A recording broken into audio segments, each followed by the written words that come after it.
বাংলাদেশ থেকে ১,০০০ metric ton ইলিশ আমদানির আগ্রহ প্রকাশ করেছে চীন।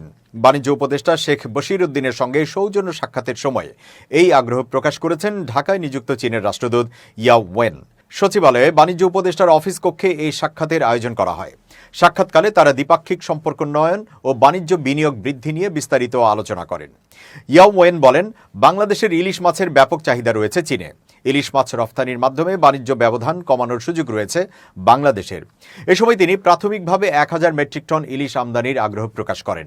এছাড়া এদেশ থেকে আম, কাঁঠাল ও পেয়ারা আমদানি এবং বাংলাদেশে এসব খাতে বিনিয়োগ বাড়াতে চান বলে উল্লেখ করেন। চীনের রাষ্ট্রদূত বলেন, চীনের বিনিয়োগকারীরা বাংলাদেশে বিনিয়োগে আগ্রহী।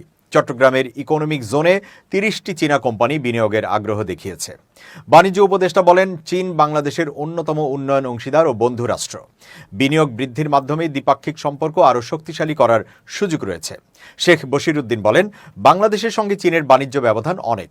বাণিজ্য ব্যবধান কমিয়ে আনতে, বাংলাদেশ থেকে পণ্য আমদানি বাড়াতে এবং আমদানি পণ্যের সব ধরনের ট্যারিফ কমানোর আহ্বান জানাই। বাংলাদেশে চীনের বিনিয়োগ প্রয়োজন উল্লেখ করে বাণিজ্য উপদেষ্টা বলেন, এই দেশে ট্রাক তৈরির কারখানা স্থাপন ও কৃষির আধুনিকীকরণে বিনিয়োগ দুদেশের জন্য শুভ ফল বয়ে আনবে।